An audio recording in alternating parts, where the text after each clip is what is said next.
Welcome to the Conscious Classroom podcast, where we're exploring tools and perspectives that support educators and anyone who works with teens to create more conscious, supportive, and enriching learning environments.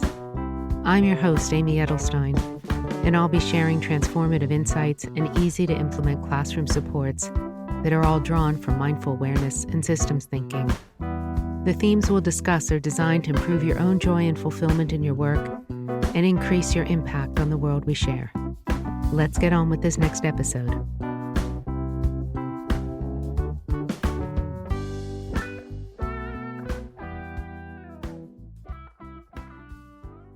In the webinar today, we're going to be talking about teen mental wellness and how to promote positive mental health. Holiday season is a time where we think of the ideal family, of warmth and peace, of qualities of generosity, kindness, of gift giving and gift receiving, of eating our favorite foods, and spending time together.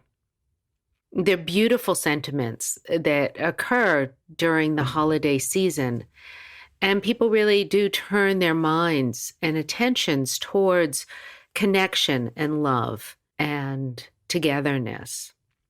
For all too many teens, holidays is a time of stress, where teens feel like they or their families don't match the perfect image of the commercials that they see on television or the photographs that they see on social media. Oftentimes, they feel a gap between who they feel they're supposed to be, how they think they're supposed to feel, and what they think they're supposed to do, and the reality of their lives. For many teens, regardless of socioeconomic bracket, the gift-giving, gift-receiving aspect of the holidays can be fraught with tension.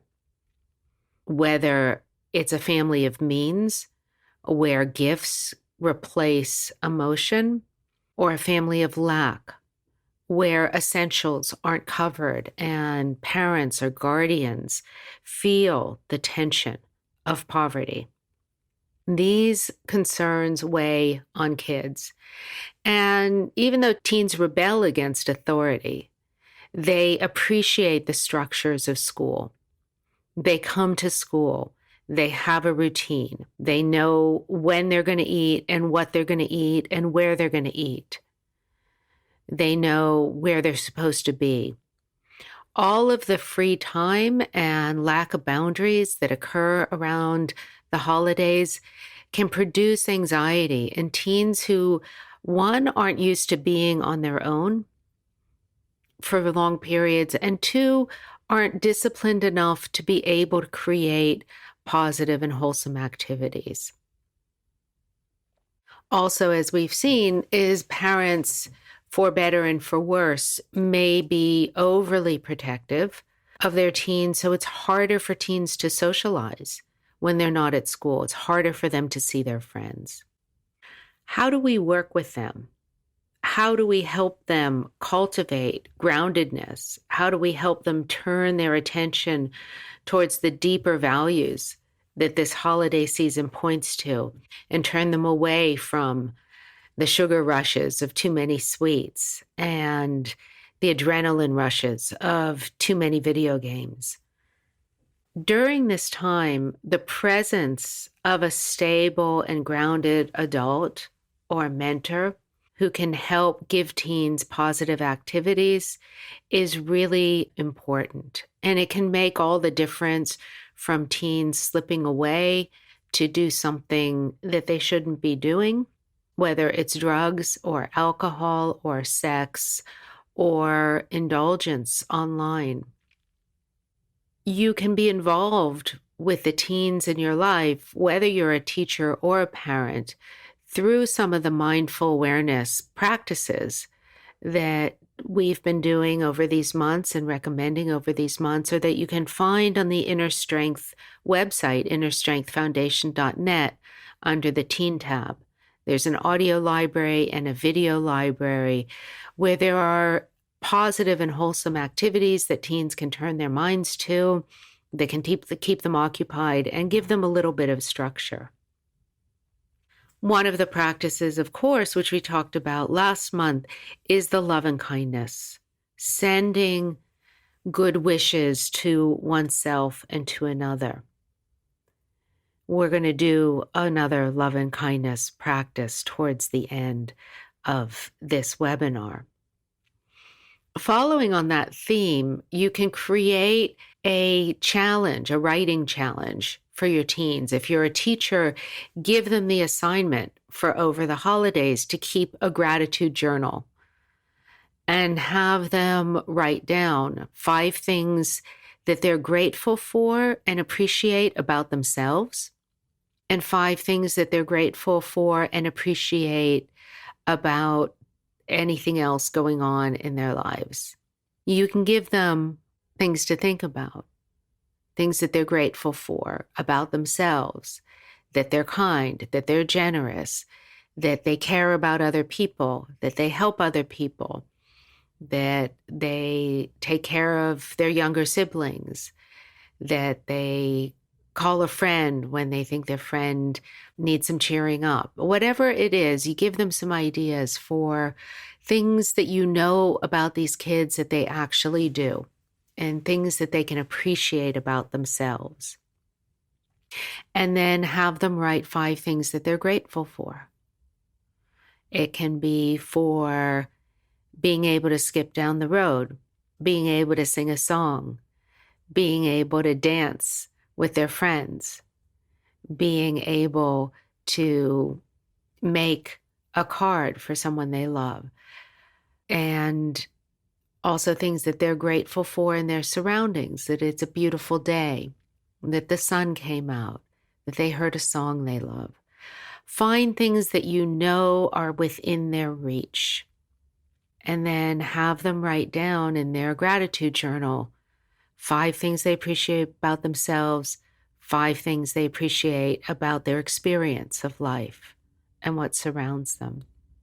Focusing on those aspects of our experience and those qualities of self that make us happy, that make us recognize goodness in life, helps habituate teens to see the glass as half full rather than half empty. You can be sure that almost all the teens that you come in contact with do experience challenge, whether it's inner or external or both. We don't need to mitigate their experience of goodness, thinking that they might get overconfident or overenthusiastic. It's just part of a habit of the teenage brain to be concerned, to be challenged. And we need to help our teens train themselves to focus on goodness, not in an unrealistic way, but in a way that's going to give them grounding.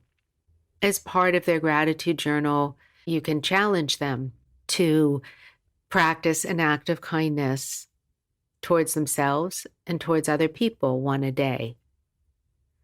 And you can make it a challenge that when they come back, that you have some way for them to record what they noticed, what they saw, and some kind of prize for those who do it, whether it's a homework grade or whether it's the ability to lead something in class for everyone else or define a topic for an open essay that you're giving them, something that will help them feel like their experience counts, their experience matters, their experience of goodness is important to the adults around them. That the adults aren't only looking for fault and ways to discipline, but the adults are looking for their contribution, their positivity, their spark, their creativity, their laughter. Other awareness practices that you can do with your students before they go on break and that your students can do during break are the body scan and the mindful eating. Mindful eating is a lot of fun because they're going to be exploring a lot of sweets anyway. And if you can get them to teach their families or their cousins or their friends or their siblings how to practice mindful eating with a piece of chocolate. And you can stretch that chocolate out to 10 or 15 minutes. It'll be a lot of fun for them that they can really talk through how to eat slowly, how to notice all the sensations, how to relate to desire and what happens in their body, wanting to eat and the salivation, wanting to eat in the stomach, growling, wanting to eat in the hand, wanting to push that chocolate right up to the mouth before you even know that you're giving a command. Get them excited about it. Get them enthusiastic about sharing their experience of mindful awareness with the other young adults or older adults that they're with.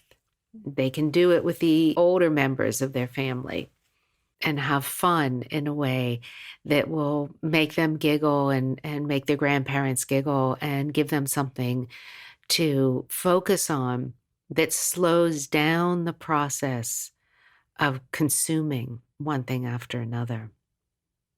The body scan, relaxing parts of the body one after another, is also incredibly helpful during this time.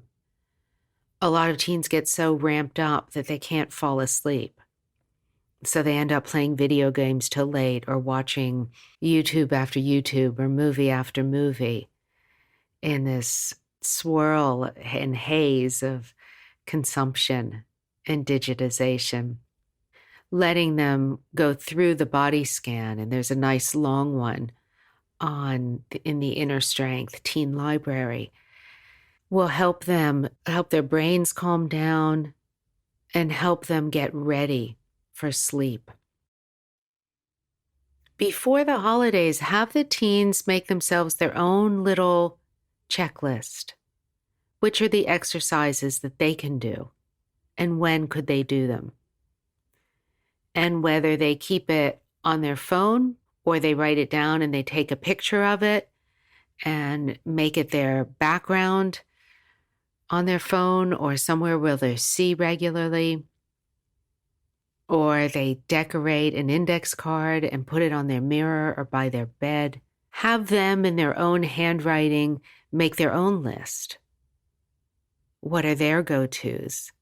What are the exercises they can do? And when can they do them?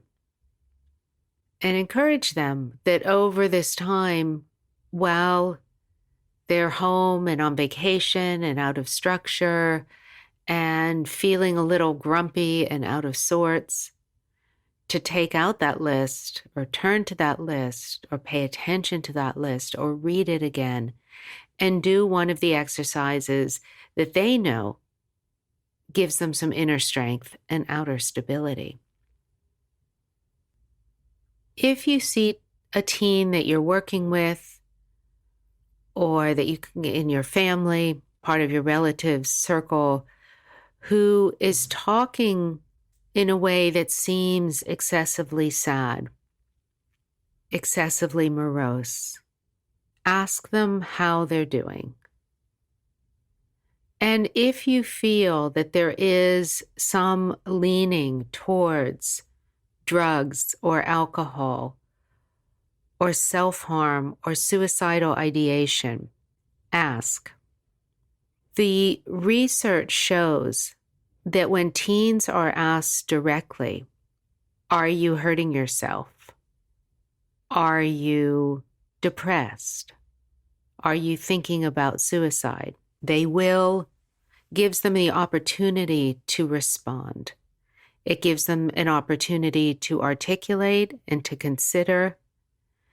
And in spite of our instinct not to bring up those things, bringing up those things with a teen who is experiencing emotional challenges can give them just that much objectivity on what they're thinking about to cause them to make a different choice. And if they do answer in a way that's alarming, don't wait. Seek help immediately. Find if they say that they're fed up and they just want to, that they're finish it all, Ask them what they mean. What do you mean by that? Are you thinking of hurting yourself? Are you thinking about suicide? Do you have a plan? And if they say yes, do you have the means?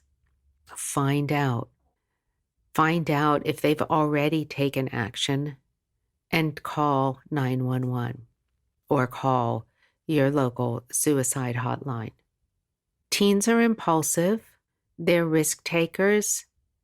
They don't think through the consequence. The teen brain is not designed to understand long-term consequence.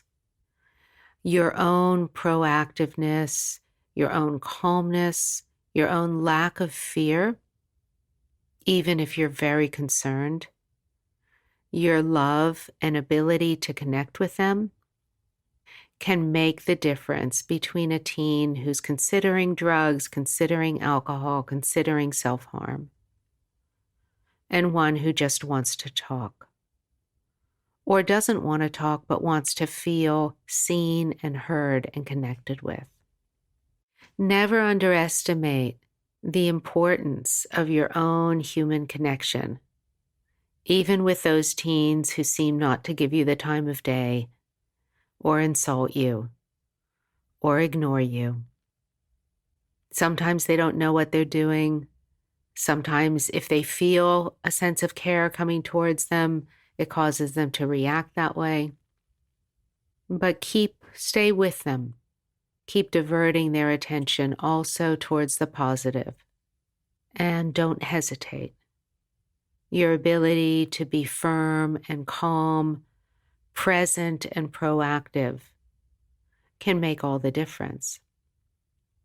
When teens find that they can actually manage difficult feelings, when they can manage not looking like the perfect family in the perfect Christmas movie, when they can manage disappointment about gifts, disappointment about relatives who may not have expressed care in the way that they wanted to feel it, when they learn that they are going to be okay, they learn life lessons. You don't need to shield the teens in your life from challenging feelings. You just want to make sure that those challenging feelings don't disintegrate into more harmful behaviors. So during this Christmas time, this holiday, winter holiday break, whether you celebrate that holiday or another one that occurs at this time, or none of the ones that occur at this time, the holiday spirit is in the air. And encourage your students, the teens in your life, to embody the better qualities, to define them, to articulate them, to express gratitude, to write thank you notes. Old-fashioned thank you notes are a wonderful way to put the kids in touch with people in their lives, people who have given them things, people who they care about. Getting them to express that, the act of physically writing a thank you, as simple as it may be, even if they don't express very much, helps them externalize the care that they're receiving and maybe ignoring, and helps them recognize the people in their lives and how many people do so much for all of us every day. It's a great activity. And if you can get the teens to also hand deliver those cards to people in the neighborhood, to family, to the postman, to the corner store, to the bus driver, it also helps connect them with the world around them in a human way. And when they connect one-on-one with the world around them, possibilities start to open up for them. Let's take a few moments now and do a breath meditation, mindfulness on the breathing that leads into a love and kindness exercise, using this time of the holiday season to help teens You can use the words that I'm using here or let them inspire your own cues. Worry less about how you're saying what you're saying. Sometimes when you're leading a teen in a mindfulness exercise, the words don't come out perfectly. Important that you simply are calm and caring and enjoying the activity yourself in an authentic way and allowing them to be just who they are, just as they are for 5 minutes without needing to fix anything, become anyone else, or live a different life than the one that they currently have, even if there are plenty of things they want to change about it. What's going to give them resilience and strength is their own ability to be in their bodies, in their lives, and able to manage the things they love and the things that aren't so good. So let's take a deep breath, inhaling, filling your belly like a pear-shaped bottle, filling the bottom of it, letting your abdomen expand. And as you exhale out, pouring the air out, really exhale from the bottom all the way up so that you're expelling all of the used air, the air where your body has drawn out the oxygen it needs to oxygenate the blood and the cells. And take 4 or 5 breaths like this where you're noticing the way you're breathing, bringing the air all the way in, expelling the air all the way out. And each time allowing yourself to relax. Let gravity hold you up in your chair with your feet being held by the floor. And imagine that there's a soft string that goes from your head up to the ceiling, so you don't have to make any effort to let your head balance at the top of your neck. And as you breathe in, you can make a little bit of more space between all the vertebrae in your spine, letting your neck be tall and letting yourself relax into observing the breath, inhaling and exhaling, letting go of thought, letting go of feeling, and just watching the breath.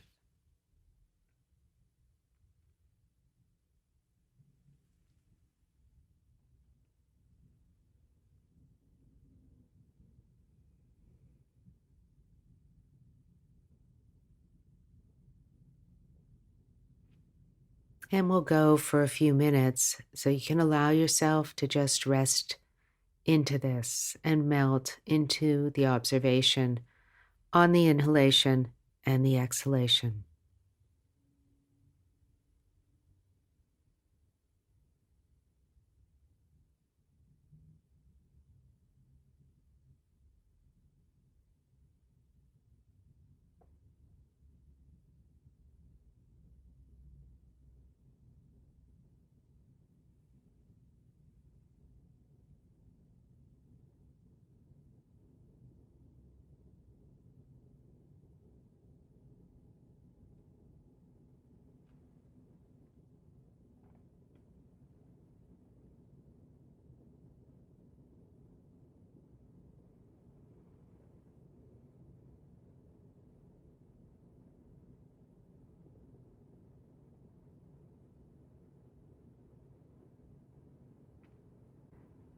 Notice how the breath seems to travel around the body, bringing oxygen to all of the cells and muscles.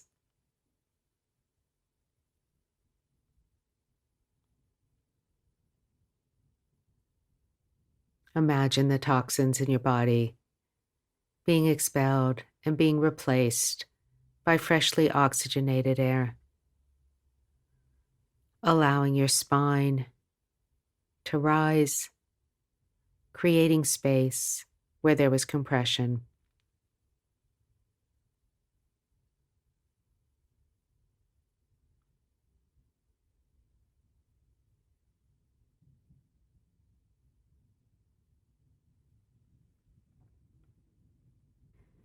And now turn your attention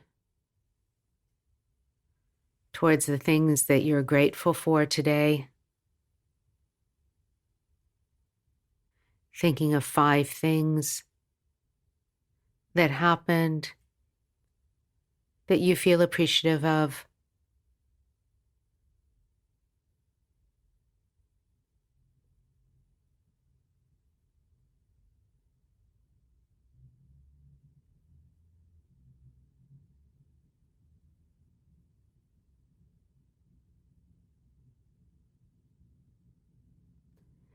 And now 5 things about yourself that you're also grateful for.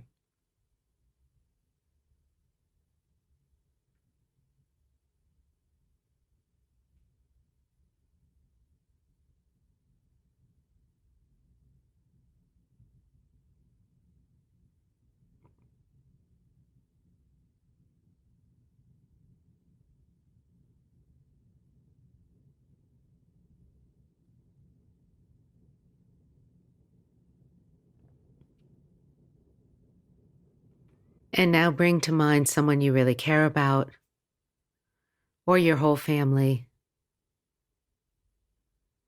And using any words that you like,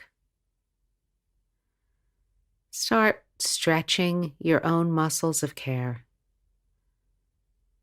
by sending them this wish. May you be happy. May you be peaceful. May you be safe and healthy. And may you be surrounded by love and kindness.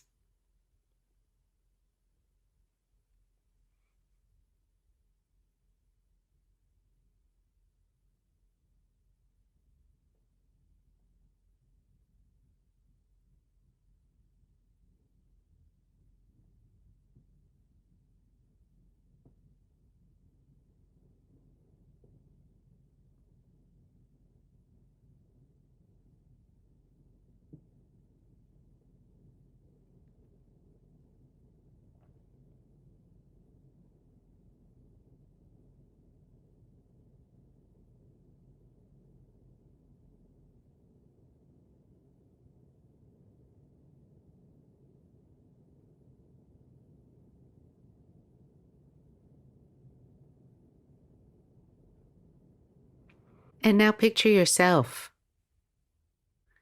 everything you like about yourself, and maybe even things you don't like about yourself, and send yourself this wish. May I be happy. May I be peaceful. May I be happy and free from worry. And may I experience love and kindness.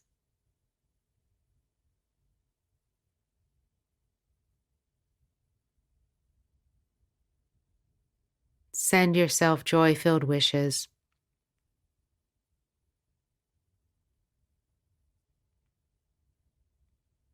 And even if you're not feeling it in any particular emotional way right now, still practice stretching your muscles of care, sending yourself good wishes.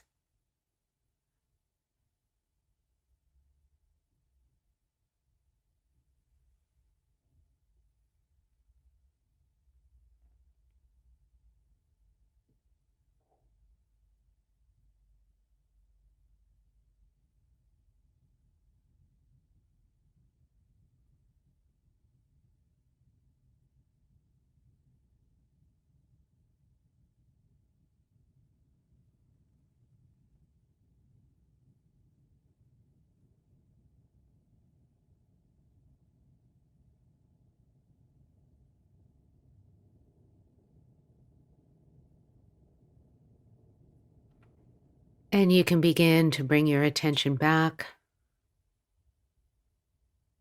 noticing your breath, going in and going out,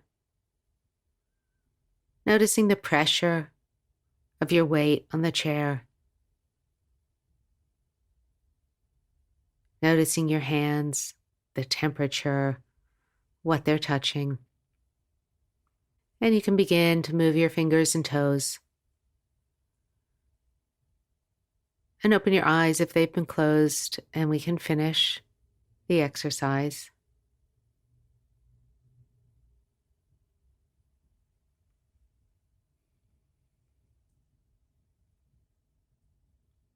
Thank you. If you're doing an exercise like that with a teen, take a few minutes or, short period of time afterwards, just allowing them to be with their own experience. They might not know how they feel. And then ask them, what was that like? How did it feel? How do you feel now? Is it hard to focus? Do you feel more calm? See what they say, and the positive feelings, the things that have shifted, pick up on them and respond to them. Our feelings aren't a democratic environment. So it's not a one vote for one feeling. And we can help teens put their attention on more wholesome aspects of their experience.